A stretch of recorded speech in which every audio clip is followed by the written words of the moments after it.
So first of all, we'd like to thank you for the invitation to give this seminar. I think that as representatives of the Trisomy 21 Research Society, one of our goals is specifically to share the information, the scientific information, with the society in general and with Down syndrome associations. Professor Strydom'un is the president from Trisomy 21 Research Society. I am the past president, and both of us are also contributing to different committees and so on. So we are here on behalf of the Trisomy 21 Research Society COVID-19 initiative. And the challenge, as you know, when the pandemic started, we were worried that people with Down syndrome may have additional health issues that might increase their risk for more severe COVID-19.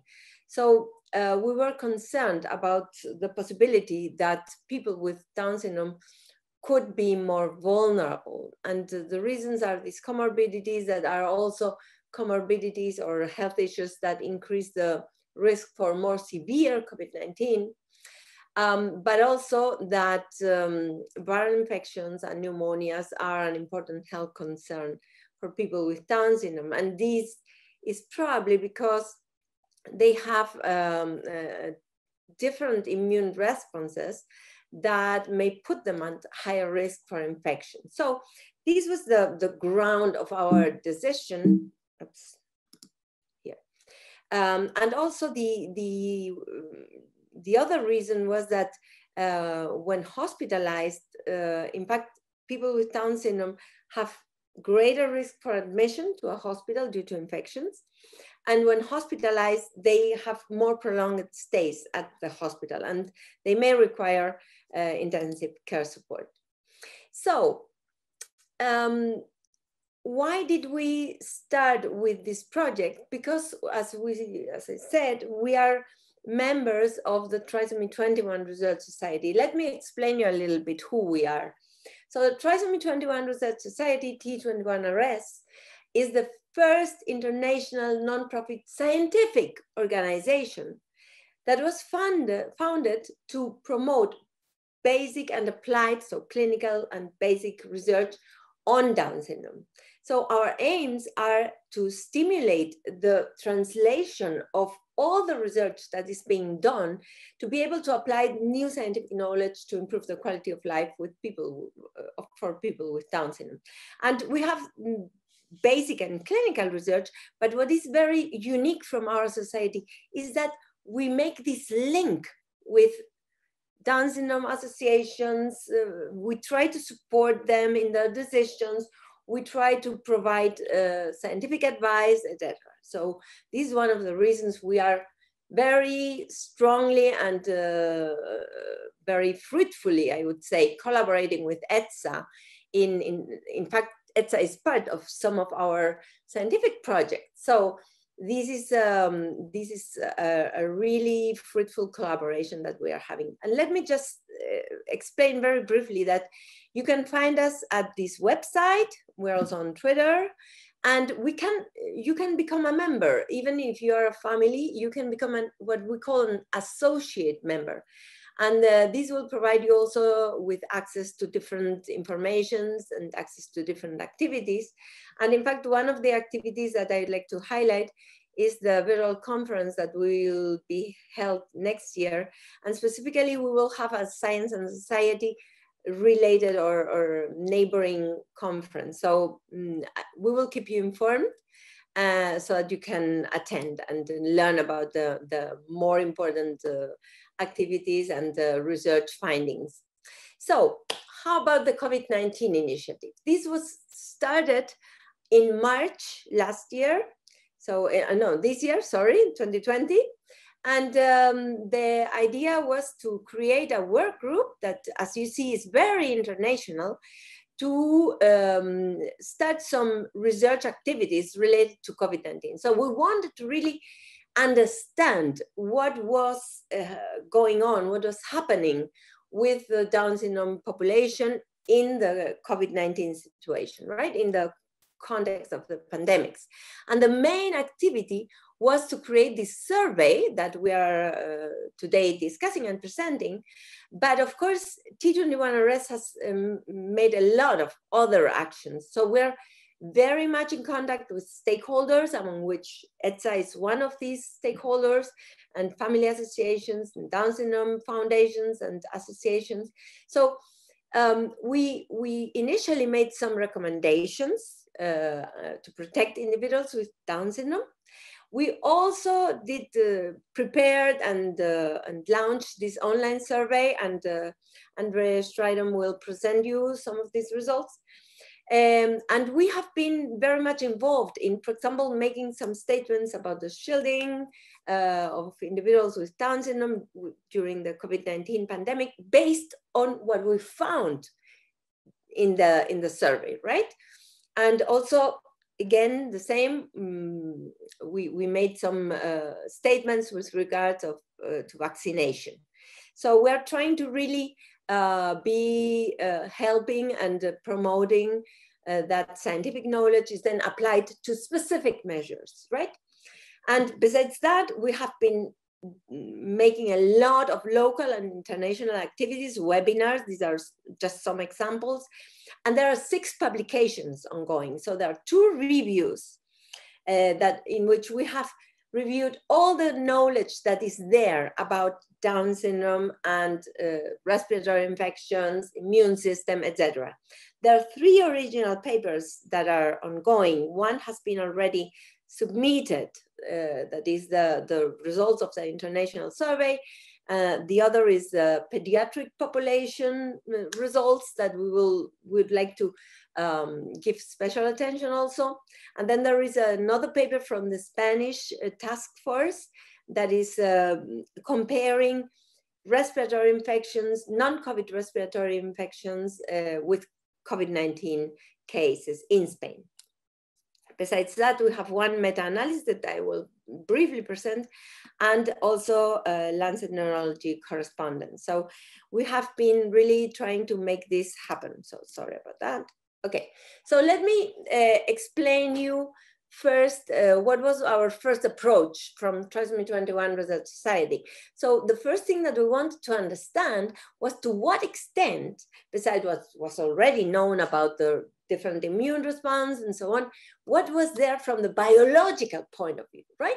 So to this aim, what we did was we took all the studies that were published on the different changes, genetic changes in Down syndrome, and we were comparing those with the genes that are changing when SARS coronavirus 2 is infecting a person, right?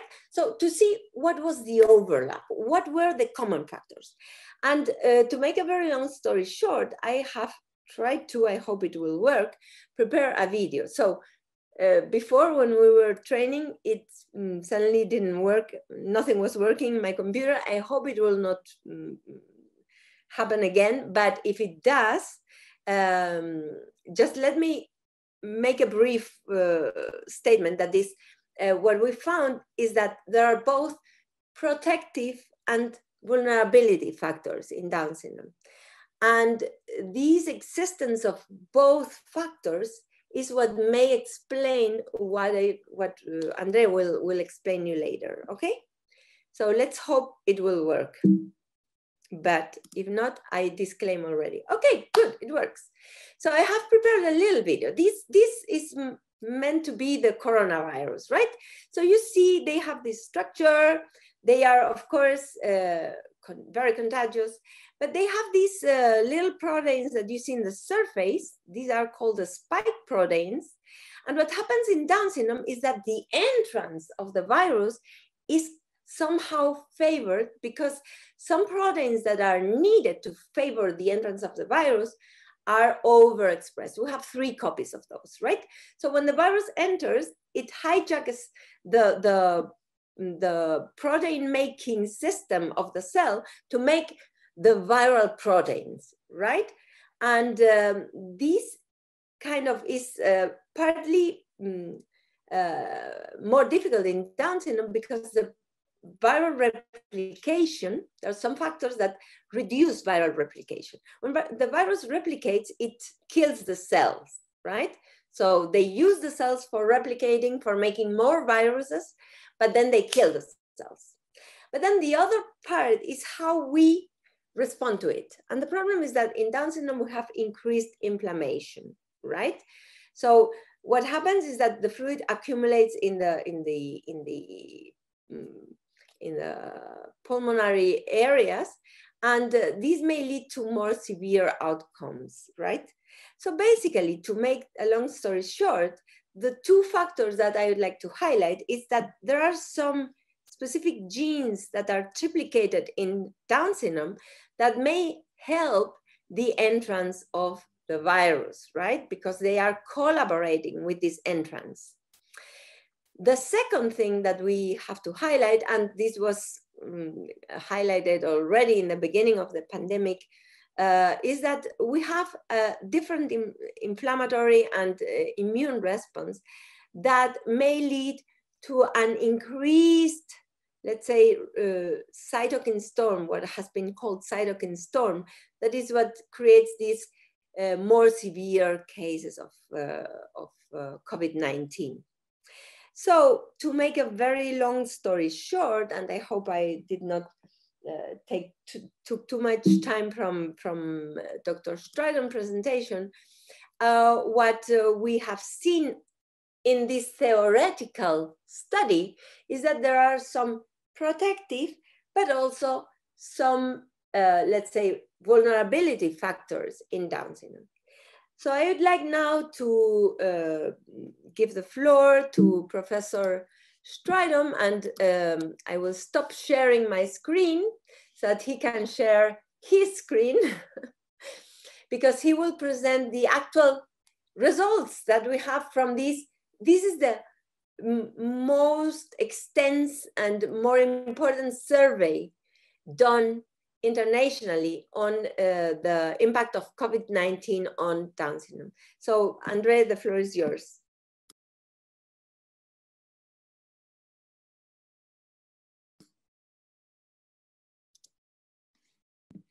Andre, you are muted.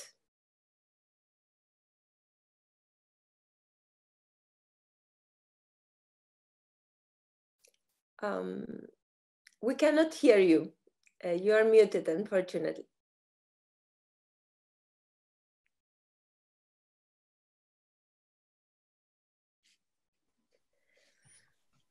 There you go. Can you hear me now? Perfect. Okay, I was just saying while I'm putting the slide up that thank you for this great introduction of the potential risk factors that may increase the risk for COVID-19 and its outcomes in individuals with Down syndrome. But as you mentioned, there may also be some protective factors. And if I've understood you correctly, Mrna, you mentioned that replication of the virus may be less significant in people with Down syndrome. So that might be a sort of protective factor to keep in mind. Is that right? So what we wanted to do within the Trisomy 21 Society is next to see what is the actual risk in people with Down syndrome while the pandemic was ongoing. And so in order to do that, we designed a survey which was completed by either clinicians or families of people with Down syndrome. But in some cases, they could both complete information on the outcome and symptoms of COVID-19 infections in people with Down syndrome. So we asked them to report to us if people have been infected with the virus. And so what we did was we sent out a survey and had now more than 1,000 responses of individuals with Down syndrome who had been infected with COVID-19. And it's sort of split between clinicians and families that reported them. About half of those have been hospitalized, so actually had to go to a hospital because of the infection. And most of those, at least by the time the survey was completed, had recovered. And as a proportion of people have sadly died. So to understand whether people with Down syndrome are more at risk of poor outcome or otherwise present differently from people in the general population, we had to have a way of comparing what we find in our survey with data from the general population, from other people without Down syndrome. And so the main comparison that I will be presenting is a comparison of using data from a large UK survey of people hospitalized for COVID-19, nearly 60,000 people who have been hospitalized in the UK. We managed to get access to that data and identified that there was 100 people with Down syndrome within that data set. And so that meant that we could make a direct comparison and match people with Down syndrome by age and by sex to people from the general population. There you go. So the first thing that we looked at was symptoms of COVID-19. So when people with Down syndrome are infected with the virus, how do they present? And firstly, we noted that the common symptoms were similar to in the general population. So fever, coughing, shortness of breath, and then nasal symptoms. By that we mean sort of a runny nose, which was common particularly in children. And we also noted that it's shortness of breath, which indicates whether the person is more severely affected, because that determined whether somebody had to go to hospital. And so an interesting question is whether symptoms are different in people with Down syndrome compared to other people from the general population. And here we based now solely on hospitalized patients, because that's where we could make that comparison. And so at admission to hospital, we saw that, as already mentioned, fever, cough, shortness of breath are common. What is different in people with Down syndrome, more common in people with Down syndrome, are the altered consciousness, so confusion, being not sure, not as responsive as they normally are. Usually that suggests that people might be more severely ill by the time they get to a hospital. And then there were other symptoms that were less common in people with Down syndrome, so including joint pain or muscle aches, so pain in general, and also feeling nauseous. We think that some of this may be explained by the fact that people with Down syndrome may not be able to report some of these symptoms, or otherwise our clinicians are not necessarily good at asking them or understanding how they might be presenting, but largely fairly similar. And so next, what we did was to look at what existing health conditions may increase the risk for poor outcome of COVID-19 in people with Down syndrome. So here we knew already that many people with Down syndrome may have additional health concerns. And the question is whether those health concerns may affect people and may mean that they present with a more severe form of the illness. And so what we found was that some of the risk factors for severe outcome of disease among patients with COVID-19 with Down syndrome were age, older age, just like in the general population, obesity. We knew already from general population data that this is a risk factor. But in people with Down syndrome, it was quite prominent. We found that dementia or Alzheimer's disease may also mean that people are more severely affected. And just like in the general population, males were more severely infected. And for hospitalization, but not for mortality or death, individuals with a history of congenital heart defects were more likely to go into a hospital. And then factors that was not associated with increased risk of hospitalization or death were where people lived. So it didn't matter whether they were living with family or in a residential facility, It didn't matter how severely they were affected in terms of the learning difficulties, or whether they had thyroid disorder, or whether they had additional mental health issues or behavioral problems such as autism.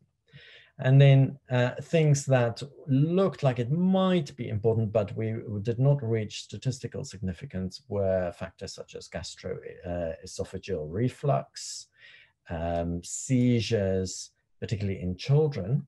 In children, seizures or a history of epilepsy seem to be associated with higher risk for going into hospital, but not for higher risk for mortality, and obstructive sleep apnea, as well as lung disease. So most of these things actually increase the risk for lung problems through aspiration or inhaling fluid into their lungs, which then make them more at risk for a severe outcome of COVID-19.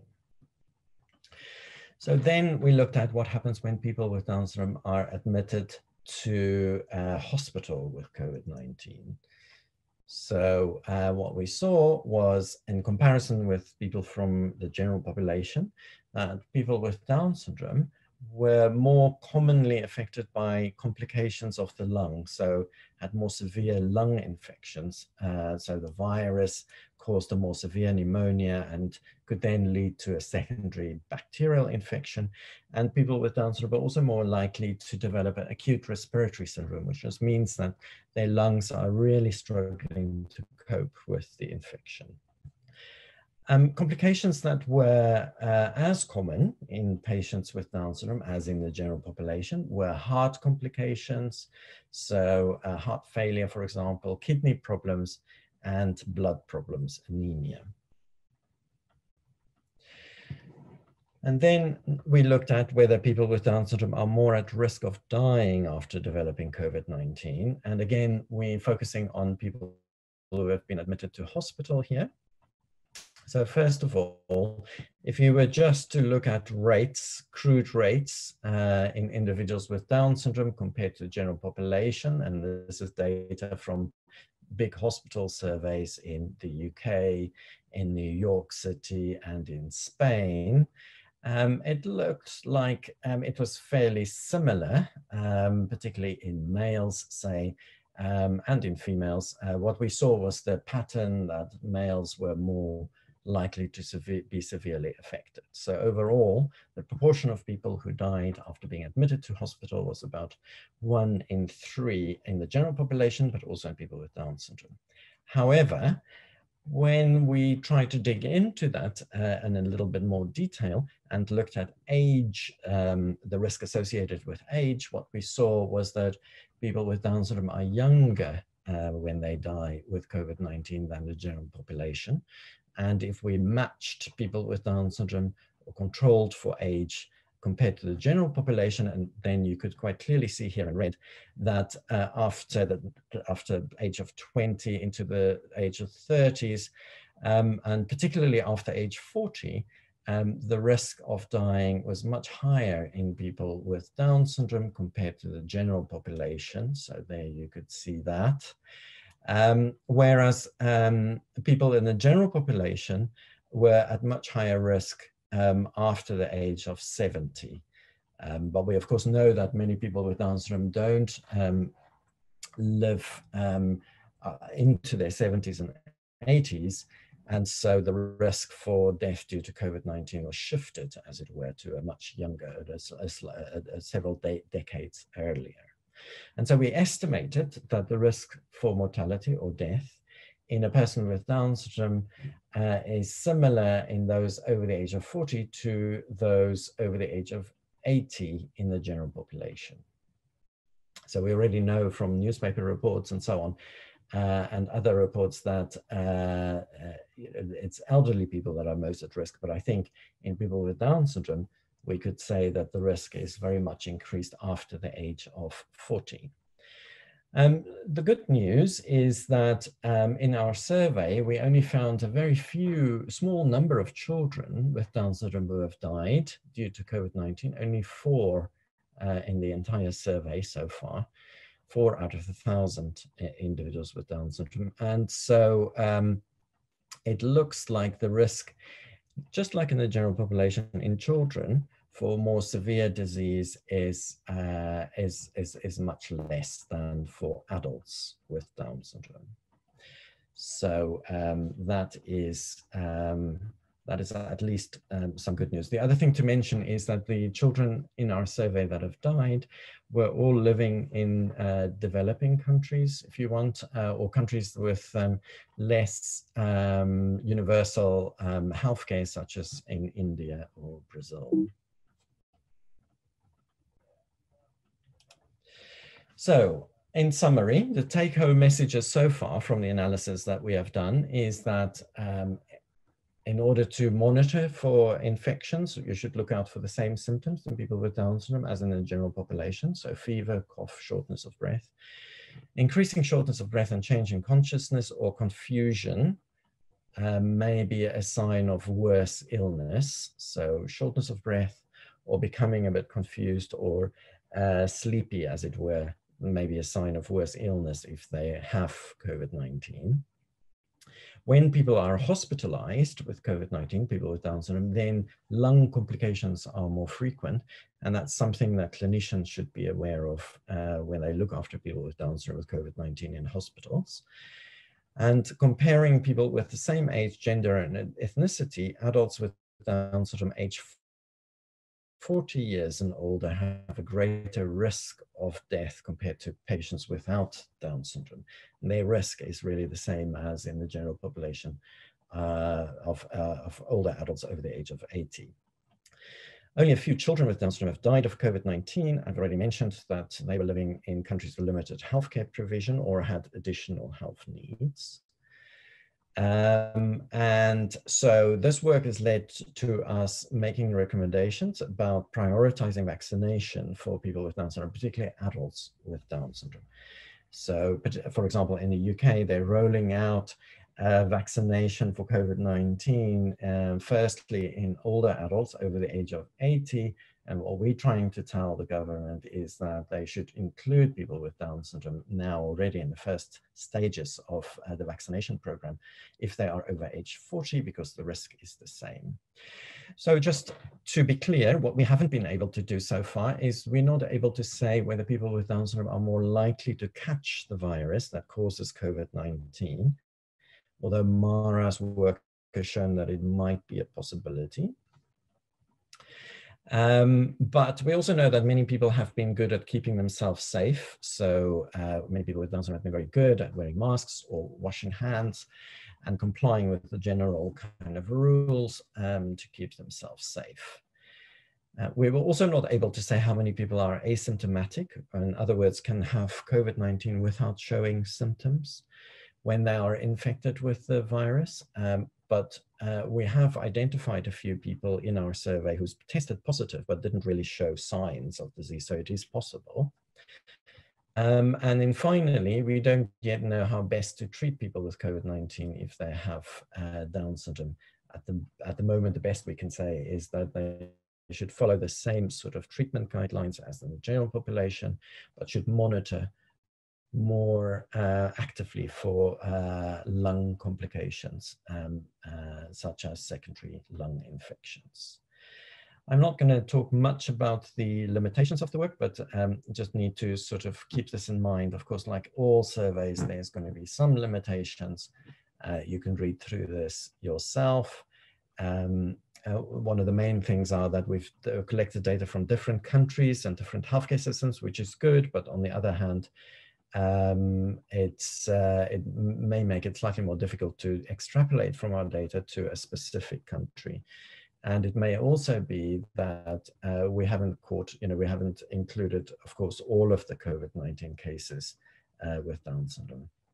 But nevertheless, it was a very big survey and a big effort from everybody involved.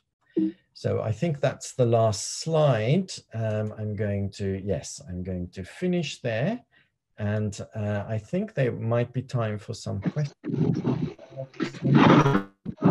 Yes, thanks a lot, Andre and Mrna. We have several questions, and Mrna already started to answers.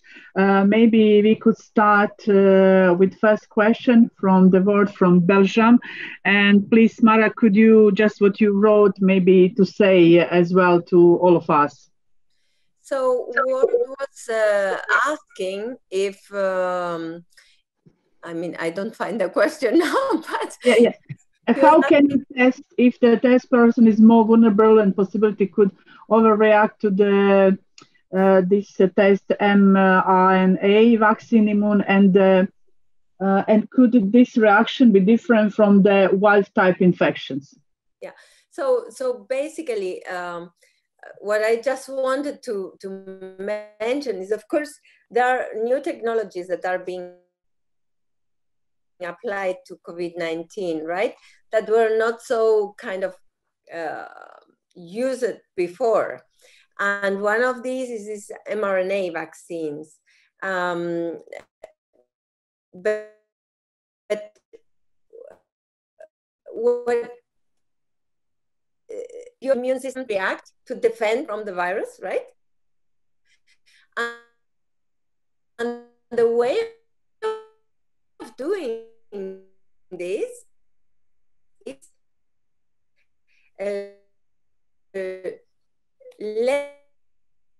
letting your body, this way you can kind of hijack your own body system to create proteins that I showed you in the video, right? To produce these viral proteins, and specifically this spike protein I was talking about, so that the immune system recognizes it and can then attack the virus when it infects you, right? So this is the idea. I mean, this has been, even though, yeah, of course, it's quite new, but it has already been kind of tried in humans for other infectious diseases. And I mentioned Zika virus and cytomegalovirus and rabies virus as some examples, right? So, of course, we may have some adverse effects, as has been shown for some of these vaccines, for the how the virus is the mRNA is administered. So, but in fact, I don't see any reason why they could overreact to these vaccines, right? The other question that we may put on the table is if the vaccine will boost sufficiently the immune response, right? But as for the overreaction, I cannot see why they should overreact, okay? I don't know, maybe Andrei, you want to add something? No, I think you've explained it well. I think that there has been some evidence in the reviews that we've done that that people with Down syndrome may not have the same antibody response. In other words, less of a response, may actually require booster immunizations. Yeah. So that's more of a risk than an overreaction, I think, to the immunizations. And though it may be good to to think about sort of monitoring the antibody response to the immunization to see whether the person needs a booster or not. Yeah, and in fact, there are already some studies, and we are participating in one, to use these boosters and see how the innate immune response is building up.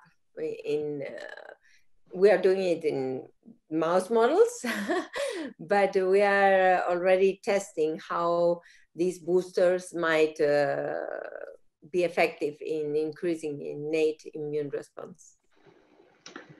Yes, we have some more question about vaccine. Marina from Croatia asked which one it will be the best to use of this vaccination, which one will be the best to use for our children or our person with Down syndrome. If I understand, you proposed that and recommended that vaccination for our children, it's okay from your side, what you suggest us, but which one it's good? Like example, you said this new one method, and also Oxford vaccination has something else which one you would like to suggest to us, like families? Oh gosh, I think that's a very difficult question. Yes. I'm not sure about the answer. Mara, do you know? In fact, you have to think that all these vaccines have been developed very, very quickly, very fast, right? But the process of authorization is very careful. And the European Agency for Drugs and also the UK are very careful in not approving anything that may be harmful, right? The thing is about the effectiveness. And in this sense, the phase 3 studies show a very promising and very high level of immunization. So my take on this is that we still don't know which would be better. We still need to see how the general population reacts. And I think that there is no initial biological factor that makes one or another better for Down syndrome people, right? So people with Down syndrome, yes, they have a worse, let's say, response in terms of immunization, immune response to these vaccines, not just to the COVID-19, we don't know yet, but to influenza virus, whatever, right? So this is something that has already been shown. So maybe they will need more doses, or we still don't know. But this is an effort that,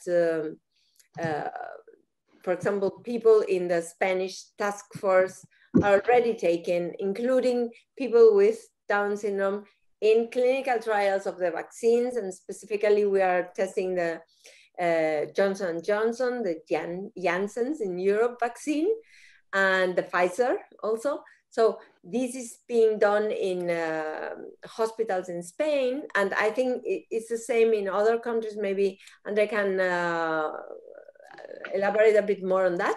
But in Spain, people from, members from the Down syndrome, the T21RS, the Trisomy 21 Research Society COVID-19 task force are already boosting that people with Down syndrome enter this clinical trial so that we can have a bit more information and a more comprehensive study of their immune response. I don't know if I answered because I start talking about many things. Yes, it's so many questions about vaccination and which type, and maybe you could a little bit look as well together with me, but it's mostly a question about vaccination. I don't know, could we cover all this question on the correct way?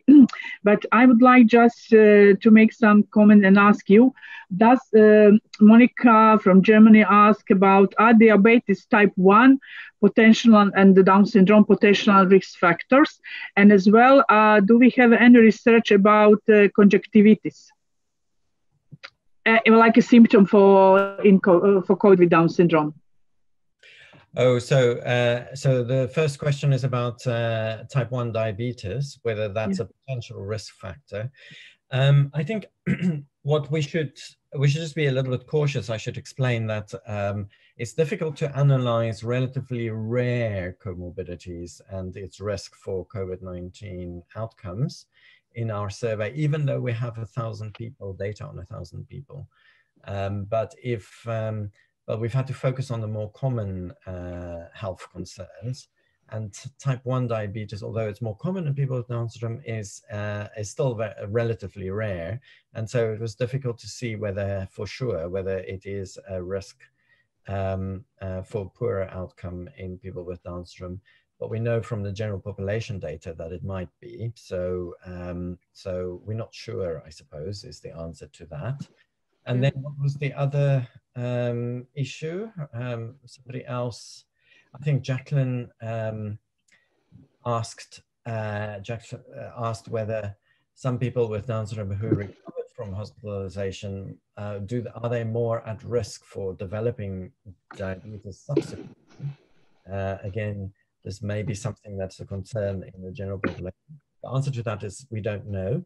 But for our next surveys, what we will do is we are going to try and look at two things. One is we're going to try and monitor the response to vaccination, whether people have similar sort of response, or whether they have side effects or something like that. So during the next phase of the survey, we'll do that. But we may also include questions about subsequent problems after people recover. Because they are, in the general population, of course, some people are reporting long COVID symptoms or symptoms that last longer. So that is something that we still don't know whether that's a concern in regards to community. I think there is also a related question that is from Canada.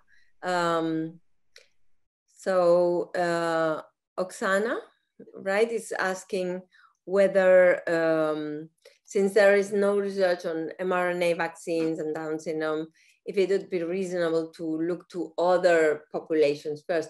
So what I can say in these is that first, I think there is a risk-benefit balance, right?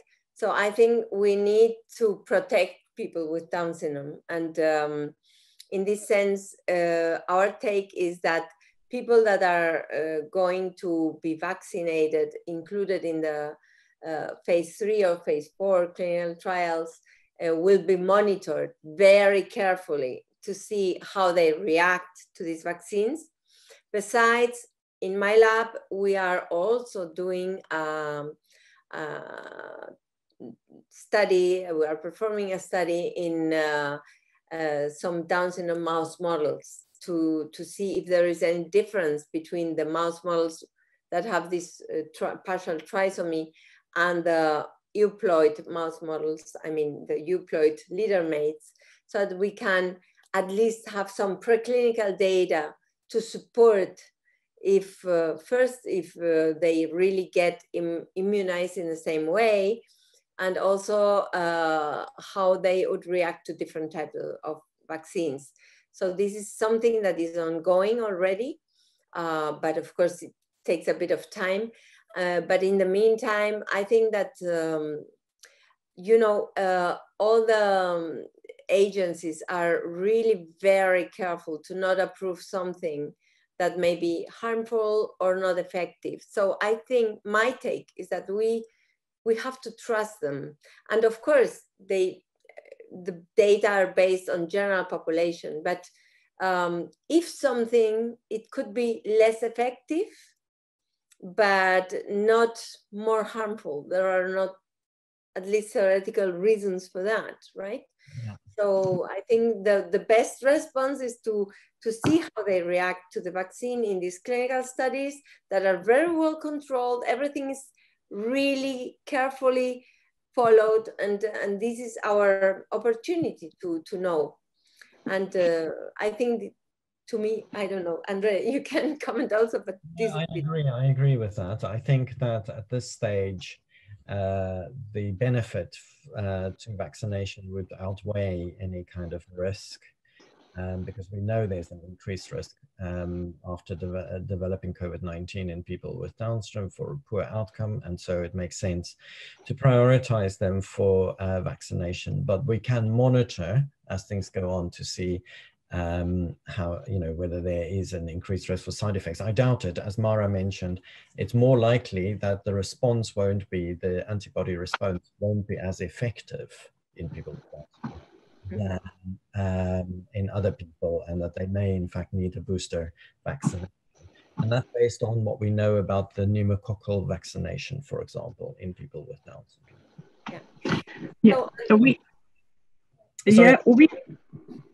I'm sorry. Dinka, I was just going to say there's another question about pneumonia and influenza vaccines, so pneumococcal and influenza. Yes. And so I think that, I mean, part of the recommendations we made in Trisomy 21 Research Society was that this winter, certainly one should look into having an influenza vaccination and potentially also pneumococcal vaccination. In some countries, it's standard to offer pneumococcal vaccinations to people with Down syndrome. Others, it isn't. In the UK, it isn't. It's only for small children, but not for adults. And we think there might be benefit. We're not sure, but we think there might be benefit in offering that as well.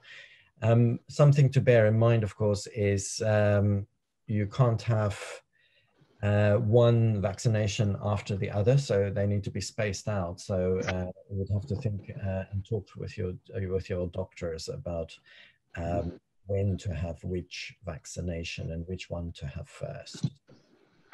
Yeah, but it's one question as well. Are this vaccination for the children or just only for the adults? Are there also for the children? Because, you know, in some countries they started with adults over some ages first vaccination. Yeah. What is the situation with our children with Down syndrome? Yes, I think at the moment it's a question of prioritization. So one would have to start with people who have the highest risk. And so in people with Down syndrome, I would say that's individuals over the age of 40, and then move down. You know, I think ultimately it may make sense for everybody to have COVID-19 vaccination, even children, because of the potential for lung complications and hospitalization, if not mortality. But you have to start somewhere, right? And so it makes sense. If I may add to that, in fact, in our survey, we didn't see that children or younger adults are kind of high-risk populations. But of course, this doesn't mean that they don't need to be vaccinated, as Andrea was saying, right? The only thing is that, of course, as in the general population, probably the governments will prioritize elderly because those are the more at high risk populations. But yeah, I think the way to go is to think about everyone for vaccination. Yeah, and one question it is, are you going to monitor and record results from that vaccination and some reaction of the person with Down syndrome? Are you planning to make some research about that as well? Yes, yeah, I mentioned that we are hoping to do that. So do a similar survey just to help to monitor the the effect of vaccination program. Andre, please, could you maybe look just comments from the Get the Graph? Yeah. Get the Graph. Maybe Mara, you saw already that about, is that correct that we were 100 people with Down syndrome in hospital for COVID in 58,916 people without. So that would be 17 per 10,000. Population prevalence of the DS in the UK is around 6.4 per 10,000 inhabitants. So do they have an almost 3 times larger chance to be hospitalized? Well, I think, yeah, I think it's it makes sense to think that people with Down syndrome might be more at risk. One might be more likely to be hospitalized if they develop COVID-19 because of a more severe, slightly more severe course of disease, particularly in the 40. But whether we could say that it's definitely 3 times more, it's difficult to say from that data. We haven't done a statistical analysis to check that, and it may be better to use different data sets where you have more population coverage, not just hospital data. And so in the UK, for example, we are looking into using the primary care data sets to answer that kind of question. Yeah, and also there are differences in terms of, this is an international survey. So as for the hospitalizations, there might be country specificities that may bias the data. So yeah, I mean, it depends on which country you are. The rates of hospitalization might be different. Exactly, yeah.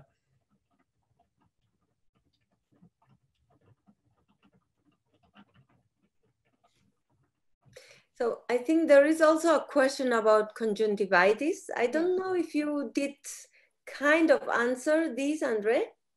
No, I can't remember. So it's a question about whether conjunctivitis might be a sign of COVID-19.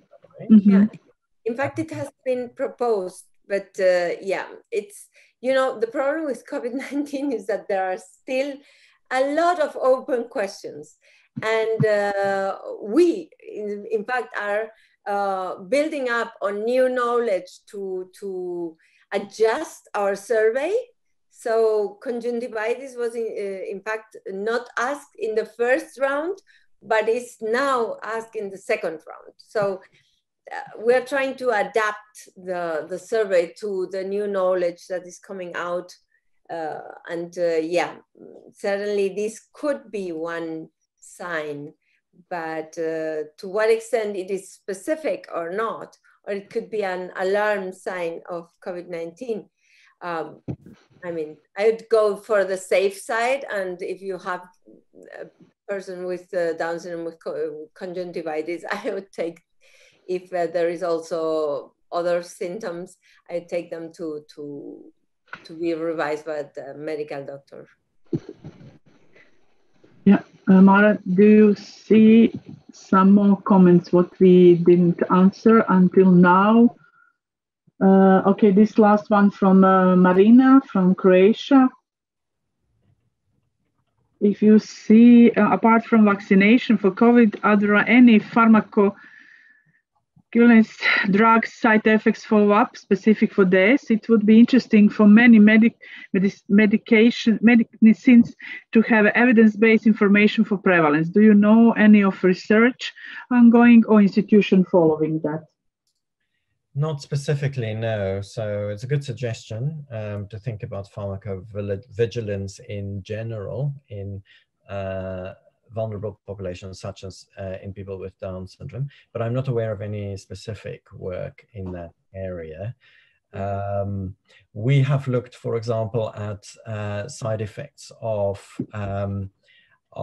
psychiatric drugs, particularly antipsychotic drugs, at primary care level, comparing people with intellectual disability, including people with Down syndrome, but not exclusively people with Down syndrome, with general population, and have noted that there is some higher risk for side effects. In this case, it was particularly movement side effects, neurological side effects.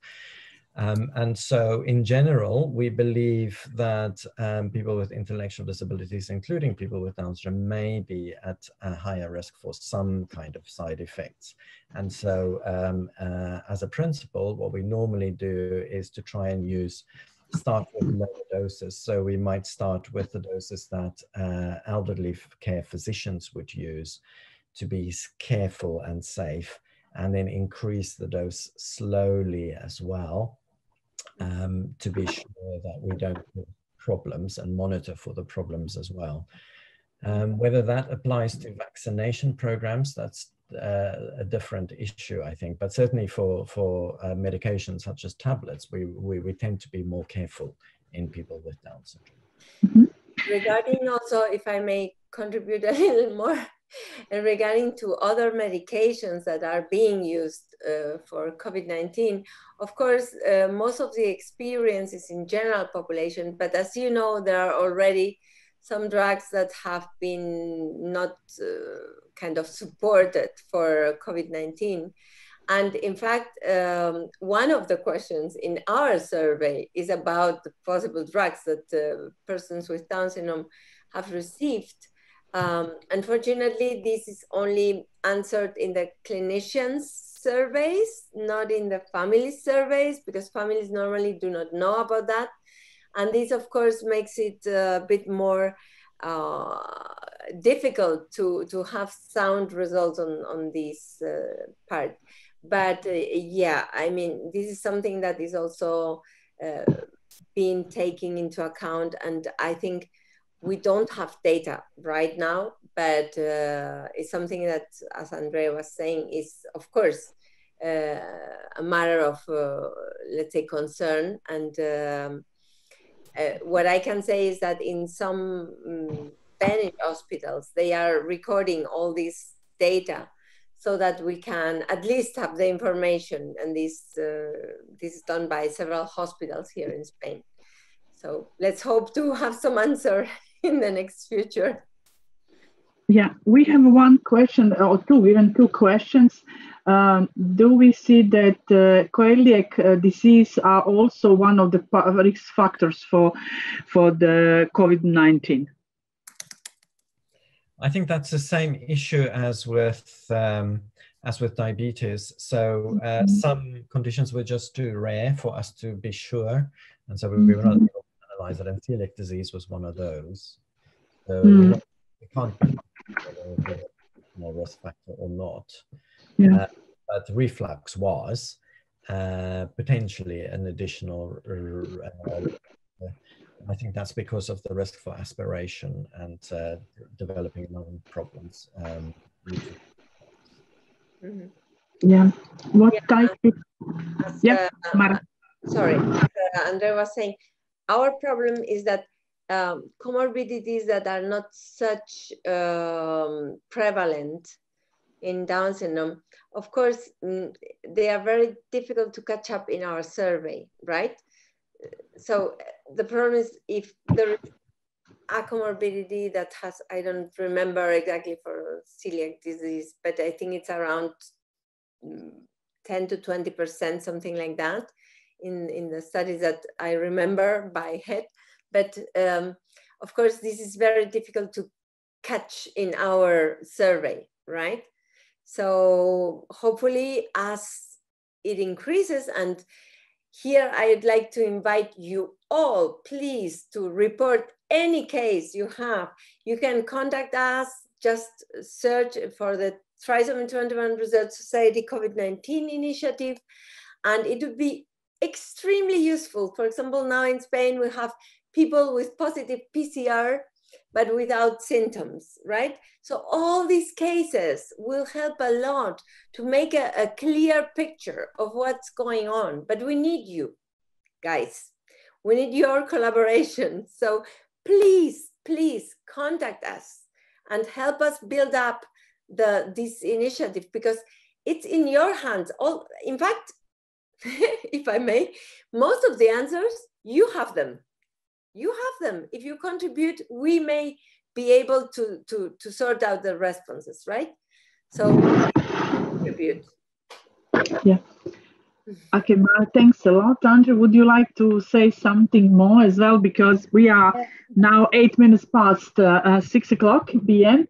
And before you end, Jacqueline asked to say something, and Jacqueline asked something, Mara, about protective factors. It's very important. What are the protective factors? Yeah, like a low virus replication. Yeah. Can you comment more? So she wants to talk before, or? No, she would like your comments about, can you comment more about that part? Sure. So the thing is that, I mean, this is a theoretical study, right? But from this meta-analysis, I mean, we took into account all the transcriptional studies that have been made on Down syndrome. We took also into account all the studies that have been made on host response and on viral related proteins like ACE2, like these doorways into the cell, right?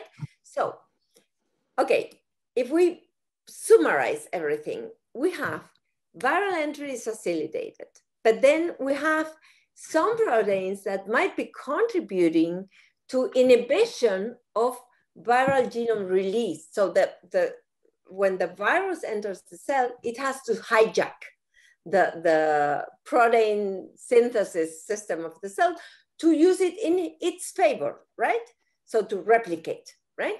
So part of these processes are kind of less favored in Down syndrome because of some specific proteins. And I could mention them, IFMTM or other proteins, right? Then there is also some proteins that may be contributing to a decreased protein synthesis. So maybe you can make the virus enter more, but then it cannot replicate as effectively, and because of the proteins that it needs to create the capsid and these spike proteins that will allow it to enter other cells, those are not there, right? So basically, if you block it, if you block these processes, you may help to reduce this viral replication, right? Then there are some processes that may act in the other way around, like increased inflammation and increase, for example, bradykinin signaling that may lead to increased M2 macrophages activation. And this may lead, I mean, to not go into too many technicalities, would favor more severe cases, right? So the severity might be increased. So there is a balance, and probably we will see that there is also an individual response that might be different. So what we know from Down syndrome is that there is a kind of quite high individual variability. And if we look at this kind of broad range of different responses, even in the immune system, what we can see already is that there might be people with Down syndrome that might be protected and will get asymptomatic infections. And this is what we'd like also to catch up in our survey, right? But instead, there might be people, like in the general population, that when infected will develop more severe infections, okay? So, of course, being a theoretical study, it's kind of pointing the directions. Where should we look at when evaluating the responses of Down syndrome people? But it unfortunately doesn't give very kind of strong and straightforward responses. So I hope I somehow answered you. Okay, we just have, sorry, Julia. Yeah, Jacqueline, I unmuted you. If you want, you can add. Good answer. Oh, Jacqueline, hello. Yeah, it's a good answer because it's very important to understand also why in some families, when there is COVID and even very, very harmful COVID, some person with Down syndrome either were asymptomatic with, as you said, PCR positive, but no symptoms, and even they show the virus, they gave antibodies, they show antibodies, and it's some families. And it's very, very interesting. That's why I ask you, because of the replication, of maybe because also of the exit of the variants. That's very interesting. Absolutely. Thank you very much for the question, Jacqueline. It's great to see you. Jacqueline is one very important Down syndrome researcher. So she's a scientist, but also a family of a person with Down syndrome. So thank you very much for your comment. Thanks for Jacqueline, and thanks to Mara. Do we have some more questions, or maybe we are going to close? On the Facebook, we didn't have at the moment any questions, but on the Facebook, we will have a completely record of these our webinars. As well, in a few days, we will send to all participant information where on the YouTube could find our recording webinar. Really, thanks a lot to Mara and to Andre. It was very, very nice. We are very pleased that you were today with us, and have a very good work, and we are looking into you, and also you are looking into us. Thank you very much, and have a nice evening and very nice Christmas and the New Year, and have time to take care of ourselves a little bit more and enjoy in the family. Thanks to all. Fully, I would like to conclude maybe before we are starting to go out from the Zoom. No, thank you. Thank you very much. Thank you. Okay, bye-bye. Thank you. See you next month. Merry Christmas to everyone. Bye.